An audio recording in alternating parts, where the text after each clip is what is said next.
Good morning, જય માતાજી, જય દ્વારિકાધીશ. મિત્રો, મારું નામ કૌશિક ઠાકોર ફ્રોમ મેહોણા એન્ડ અમેરિકામાં શુદ્ધ દેશી એન્ડ પ્યોર મેહોણી લેંગ્વેજમાં આપણે ડેલી વ્લોગ બનાવીએ.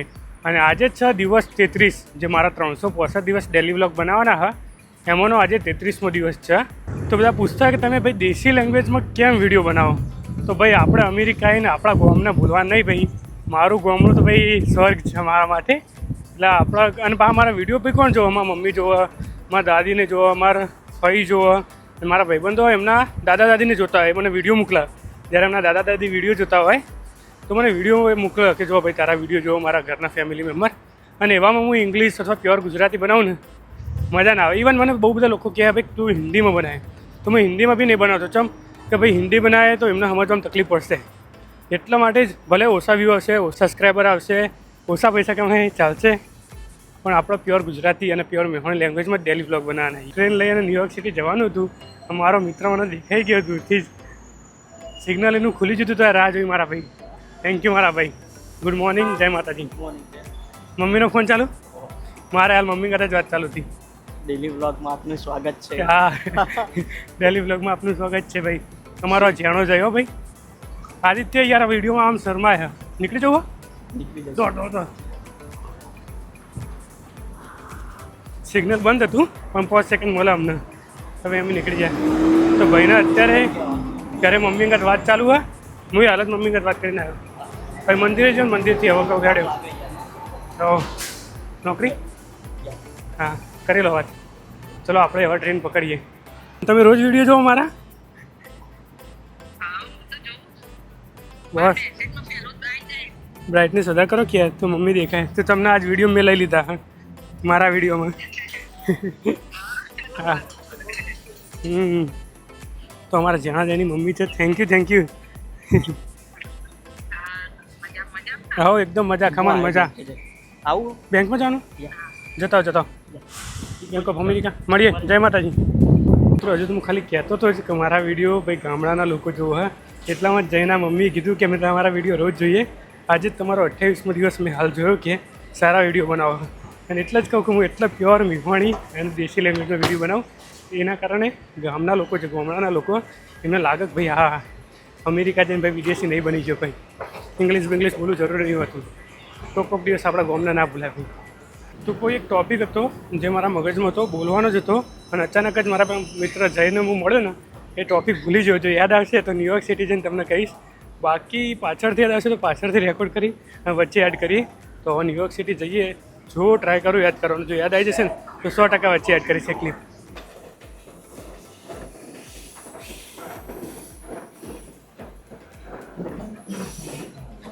સો આપણી regular train WTC world trade સેન્ટરની ટ્રેન આવી ગઈ છે. અને આ ટ્રેન લઈને અમે જઈશું WTC. આજે હું ટાઈમ ટુ ટાઈમ જ છું. ગરમી થોડી વધારે હા, પણ એટલી બધી નહીં જેટલી કાલ હતી. ટેમ્પરેચર તો બતાવો કે આજે સાંજે 38 ડિગ્રી જશે. હવે જોઈએ 38 જશે ત્યારે જશે. બાકી અત્યારે તો 33 સમથિંગ એટલે વાંધો નહીં.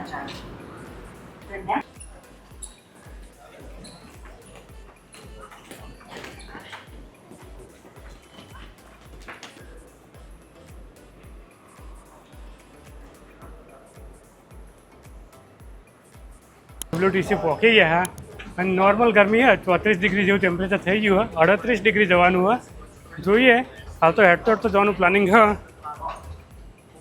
વધારે ગરમી પડશે તો પછી મે બી વચ્ચેથી ટ્રેન લઈ લે, પણ એટલી બી તકલીફ નહીં કરે.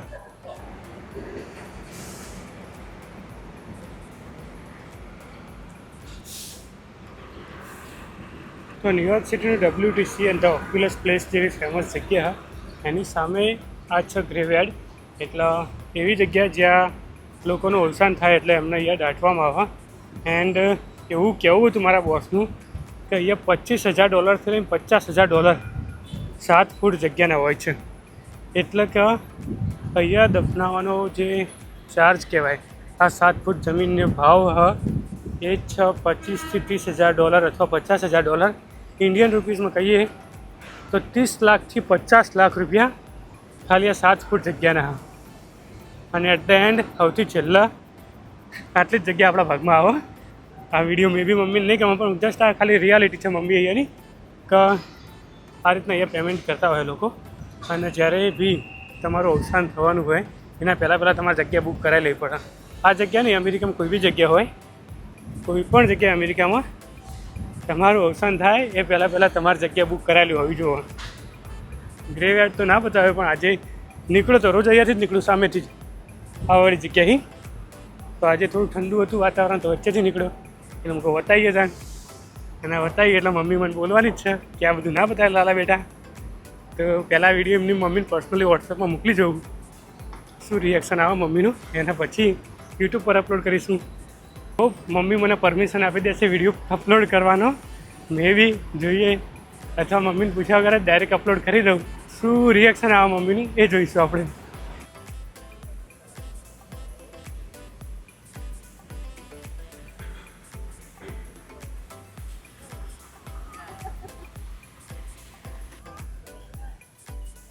જેમ આપણે ઇન્ડિયન સ્કૂલ તરફથી નહીં આવતા પેલા ફરવા માટે પ્રવાસ લઈ જાય, એવી રીતે મમ્મી સાથે પપ્પા સાથે છોકરો આવ્યો ફરવા.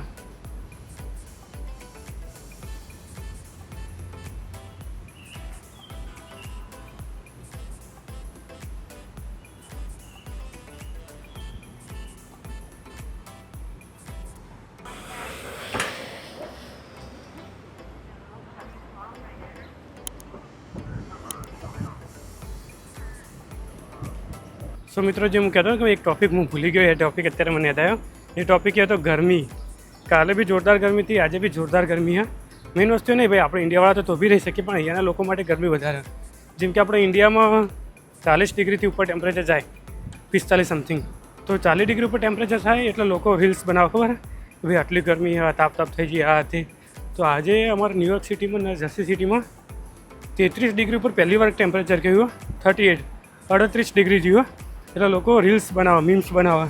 કોઈ વ્યક્તિ બટર પેલું પેન આવે ને જે આપણો તવો, એમાં રાખીને બહાર તડકા મૂકીને ખલાવતા હોય. હા, કોઈક ઇન્ડોર રોડ પર મૂકીને બનાવતા હોય. આવી રીલ્સ બનાવવાનું ચાલુ થઈ ગયું. કેમ કે અહીંયાના લોકો માટે 38 ડિગ્રી બહુ ટેમ્પરેચર. મને એવું લાગે આ સુધીના હિસ્ટ્રીમાં, મે બી શ્યોર નહીં હોય ભાઈ, હું નક્કી નહીં કહેતો, પણ આ સુધીની હિસ્ટ્રીમાં આજે સૌથી વધારે ટેમ્પરેચર ગયું હોય 38, અને 2 દિવસ પ્લસ જવાનું. તો ગરમી તો હા આપણને તો એટલી બધી ના લાગે, મને આજે ઓછી લાગે કેમ કે પવન હોય એના કારણે. પણ આ ટૉપિક હતું જે હું ભૂલી ગયો હતો, આ ગરમીવાળો ટૉપિક, એ અત્યારે યાદ આવે એટલે તમને કહી દીધું. મિત્રો, જો મારે 6 નંબરની ટ્રેન લેતો ને, એ ટ્રેન અહીંયા નીચેથી જતી હોય. આ નીચેથી ટ્રેન જતી હોય, ઉપરથી રોડ. હા, ઓફિસ પહોંચી ગયું, પાછળ 2 મિનિટના વોક ઉપર ઓફિસ છે. અને મારી જોડે હજુ બી 15 મિનિટ, હું થોડો એડવાન્સ, અડધો કલાક હતો એટલે અડધો કલાકની 15 મિનિટ મારા રસ્તામાં હેડીને આમ થાય. તો 15 મિનિટ જો હેડીને આવ્યો, અહીંયા બગીચામાં બેઠો હું, 10 મિનિટ ઇન્સ્ટાગ્રામ વગેરે જોઈએ, કોઈનો મેસેજ આવે તો રિપ્લાય કરે, પછી આપણે ઓફિસમાં જઈએ. સો ઓફિસનો ટાઈમ થઈ ગયો, 10 વાગી ગયા. ચાલો જઈએ ઓફિસ અને મળીએ સાંજે. મે બી બપોરે હું જમવા કરીને બહાર નીકળી જાય 15-20 મિનિટ માટે, બહાર તો ઓટોમાં નીકળે, તો બપોરે મળશું કાં તક સાંજે. તો આપણી કોફી બને. હા, કોફીમાં મેં તમારા નીકળ્યા છો ખાલી ગાઈ.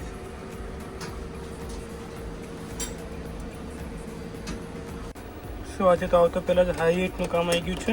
આ એક વિડીયો કેસેટ સોની કંપની તરફથી રિવાઇન્ડ કરશું, પછી એને રેકોર્ડ કરશું અને પછી એડિટ કરીશું. બસ હવે કેટલું દૂધ વેડ્યું હતું, એકદમ થોડી ખાલી એમને લાગુ છું કે આપણે કોફી પીધી એવું લાગુ જ જો ખાલી પીવા ખાતે. બપોરે જમવા કરીને બહાર નીકળ્યો તો, પણ જો ફરવા જવાનું નહીં, ખાલી બાવળે ઝાડ નીચે ઊભો હું, પછી ઓફિસમાં જવું 2-5 મિનિટ પછી. તો ગાઈઝ, ગરમીની એનર્જી જતી રહી છે બોડીમાંથી બિલકુલ. તો મારા ભાઈ માટે, મારા માટે આજે તો અમે એનર્જી ડ્રિંક લાવ્યા મોન્સ્ટર. 4 વાગ્યા, ચા બિસ્કિટ ટાઈમ. તો મિત્રો, અમે ઓફિસથી નીકળી ગયા છીએ. હવે રેગ્યુલર ટ્રેન, આપણો રેગ્યુલર હોવાનો ટાઈમ તો રેગ્યુલર જ હોય. ટ્રેન પકડીને ઘરે જઈશું. મે બી આજે કંઈક નવા જૂનું કરવાનું પ્લાનિંગ હા, નક્કી નહીં. હવે ક્યારે જઈએ ત્યાં ખબર પડે. ફોન તો આવ્યો હતો ભાઈબંધનો કે એક જગ્યાએ જવા માટે, ખબર નહીં, પાછું કૂતરું ચેવડું મોટું હોય ખબર નહીં. હવે ભાઈબંધનો ફોન આવે એટલે નક્કી કરીએ. જવાનું થાય તો તમને વિડીયોમાં બતાવીશું. બાકી ઘરે જઈને જીમ તો જવાનું જ છે. કાલે જીમ નહોતો ગયો કારણ કે કાલ તો ગરમી એટલી બધી હતી. ઘરે જઈને એસી ચાલુ કરી અને 10 મિનિટ માટે હું કહું પાવર નેપ લઈ લઉં, 10 ને 5 મિનિટ માટે. અને જેવો ઊંઘ્યો એવો રાતે 10 વાગે ઉઠ્યો. એક દિવસ મારો જીમ મિસ થઈ ગયો, વાંધો નહીં, આજે મિસ નહીં કરવાનો. આજે ઘરે જઈને સીધા જીમ. મળીએ આગળ. તો અમારે ન્યુયોર્ક સિટીની પહોંચ હતો સાંજ, શુદ્ધ શબ્દ પહોંચનાનો ટાઈમ એ અમારો નિર્મોણી શબ્દ હા. અને આપણો ટ્રેન પકડીશું આપણે રેગ્યુલર વરસાદ છે.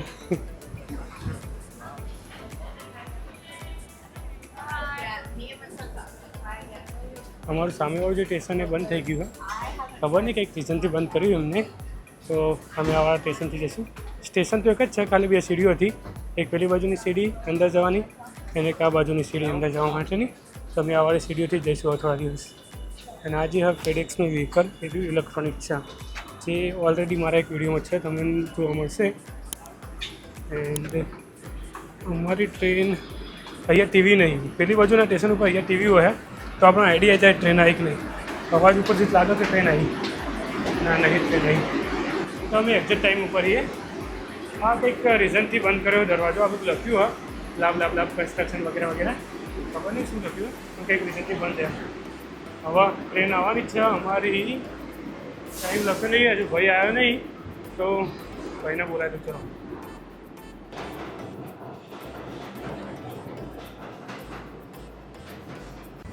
વધનાના 8 વાગ્યા પણ 8:10 થવા આવીએ તો જો કેટલું ટેમ્પરેચર, એકદમ નેક્સ્ટ લેવલ ટેમ્પરેચર. પાછું યાર તડકો બી એટલો જ છે, તો લાગે નહીં કે 8 વાગ્યા છે. મે બી આજે 9 વાગે અંધારું થશે મે બી. તો મિત્રો હવે ટ્રેનમાંથી ઉતરીને ઘરે પહોંચવા થયું ઓલમોસ્ટ. અને આ છે અમારી મોઢા ચોકડી, અમારું જે જીજે2 મેહોણાનું જે મોઢા ચોકડી છે અને એ જ છે સેમ ટુ સેમ. સામે રંગોલી પાન પાર્લર છે, પાનનો ગલ્લો, એની બાજુમાં બધી છે નોનવેજ અને વેજની દુકાનો છે. આપણે રેસ્ટોરન્ટ છે ને હોટલો એ બધી છે. બાજુમાં પટેલ બ્રદર્સના આપણે એવું કહીએ એક ડીમાર્ટ, હા અમારો ડીમાર્ટ. વાળ કપાવાની દુકાન અહીંયા સામે બજરંગબલી દાદાનું મંદિર, હનુમાન મંદિર, એની બાજુમાં દ્વારિકાધીશનું મંદિર છે. ઓકે, હું કેટલો વખત તો હા અહીંયા ગોવિંદા ટેમ્પલ દ્વારિકાધીશના મંદિરે, કેમ કે તમારો ભાઈબંધ પટેલ કહેવાનો ભેગો થયો એને કંઈક વાતે વાળો એટલે મેં વિડીયો પોઝ કર્યો હતો બાજુમાં. એના પછી આ પટેલ પાન પાર્લર છે, અહીંયા અમે પાન વગેરે ખાવા આવીએ. પાન નહીં કોન ખાવા માટે અમે ગયા આવીએ. સેલન રસ બી ગયા, મને બહુ મસ્ત હતા. સેઠ મજામાં? આપણા ભાઈબંધ કહેવા જતા. સામે છે શીતલ પાન પાર્લર, શીતલ પાનનો ગલ્લો, એની બાજુમાં મીઠાશ એ છે વેજીટેરિયન રેસ્ટોરન્ટ, એની બાજુમાં આચલભાઈની સ્ટોર છે જે મોબાઈલ રિપેરિંગનું કામ કરે. મોબાઈલ રિપેરિંગના નાના મોટા કામ ત્યાંથી જાય અમારા. આગળ હોનેસ્ટ અને બિકાનેરવાળા છે. અને આ બાજુ વતન, જે અમે રવિવારે પકોડી ખાવા ગયા હતા. એના પછી હવે મારા બાજુ વળવાનું. આ છે સમોસા પેરાડાઈઝ. જો સમોસા અમારા અને આગળ આપણું ઘર આવશે હવે થોડી વાર રહીને, 10-15-20 મિનિટ પછી. એટલે હવે ઘરે પહોંચીએ અને જીમ માટે નીકળીએ. તો ફૂલ અમે નવું એડ કર્યું અને અમારી ડુંગળી મોટી થઈ જઈ. હવે થઈ ગઈ ને, મેથી ખાલી ઉગી નહીં, ફરજી વાવવી પડશે.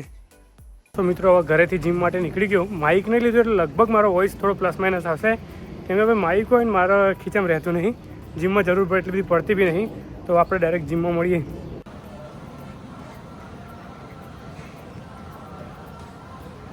તો 9 વાગી ગયા, હવે જીમથી ઘરે જવું. અને સ્ટીલ હજુ પણ સારું અજવાળું હોય, જુઓ ખાલી 9:10 જેવું ટાઈમ થયો તો બી અજવાળું હોય યાદ જોઈ. તો 9:15 સૂરજ ડૂબતો એવું લાગે હવે થોડુંક. અને હવે અંધારું થશે મે બી 9:30 વાગ્યાની આજુબાજુ. રાતના 12:30 વાગ્યા. વિડીયો એડિટિંગ ઓલમોસ્ટ પૂરું થવા આવ્યું છે. સો મિત્રો રાતના 12:30 ઓલમોસ્ટ 1 વાગવા આવ્યો હોય એન્ડ મેં મારો વિડીયો એડિટિંગ ચાલુ જ છે. મેં તમને હાલ જે ક્લિપ બતાવી એડિટિંગ ચાલુ એ લગભગ 15 મિનિટ જેવું બાકી એડિટિંગ કર્યા પછી રેન્ડર કરે એટલે 1-2 વાગી જશે. તો એ સ્ટીલ રોજ ડેલી વ્લોગમાં મૂકું જ છું. જોયું તમે ગમે એટલા વાગે રાતના હું daily every night video edit કરી અને અપલોડ કરીને પછી જ ઊંઘતો હું. એન્ડ આજે મને હાલ જ થાય કે વિડીયોને એન્ડ કરવાનો બાકી હતો, તો વચ્ચે હું પેલું વિડીયો એડિટ કરીને પૂરો કરતો હતો. પછી જોયું આજનો વિડીયો હું ફૂટેજ સેપરેટ કર્યો હતો કે આજે જે બી ફૂટેજ આજે જે આખો વિડીયો શૂટિંગ કરાવીએ એ વિડીયોની બધી જે ફૂટેજ હોય સેપરેટ કરતો. તો અચાનક જ જોયું મેં વિડીયોને એન્ડ તો કર્યો જ નહીં. તો બસ આ વિડીયો એડિટિંગ પેલું ચાલુ હોય ને આ વિડીયોને એન્ડ કરું. કેવો લાગે વિડીયો કોમેન્ટ કરજો. વચ્ચે કંઈ છૂટી ગયું હોય તો મને યાદ નહીં, કેમ કે આજે હું થોડો બિઝી હતો. રવિવારનો જે વિડીયો હું આજે યાદ કરું, રવિવારનો વિડીયો હું એડિટિંગ કરું આજે મંગળવારે. તો જે મંગળવારે મારો વિડીયો એડિટિંગ હોય બહુ મોટો હોય, કારણ કે રવિવારે આખો દિવસ હું ફ્રી હોય ને એટલે આખો દિવસ ફર્યો હોય હું. આખો દિવસ ફર્યો એટલે બહુ બધો લાંબો વિડીયો થાય. એ વિડીયો હું મોટો હતો તે રવિવારનો વિડીયો હું તમે એડિટિંગ કરું છું એટલે લગભગ જમવારનો બી વિડીયો નહીં બતાવ્યો. મમ્મી એમના સાથે વાત થઈ એ બી તમને નહીં બતાવી શક્યો બિઝી હોવાના કારણે. તો જે બી હતું આ હતું. કેવો લાગે વિડીયો કોમેન્ટ કરજો. મળીએ નેક્સ્ટ વિડીયોમાં. જય માતાજી, જય દ્વારકાધીશ.